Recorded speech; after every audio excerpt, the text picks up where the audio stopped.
Africa has been the provider. If you look at Europe, Europe cannot survive without Africa. One situation that people don't realize, post-World War, when the US came up with the Marshall Plan, what they don't tell you is that the contribution through exploitation of African minerals was actually the biggest funder of the European Recovery Plan, ERP, aka the Marshall Plan.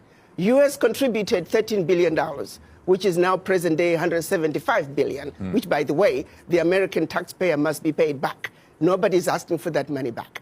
But what they don't tell you is that Africa, through exploitation of its resources by the Europeans, was actually a much, much bigger contribution to the European recovery post-World War II. Nobody talks about that. Why does such a continent that did so much to help Europe recover continue to be so poor? Let's be realistic here. Let's not talk about peanuts.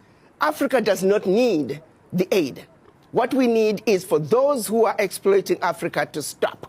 Africa has everything it needs. If Africa could have contributed as much as it did to the recovery of Europe post-World War II, why wasn't Africa equally developed?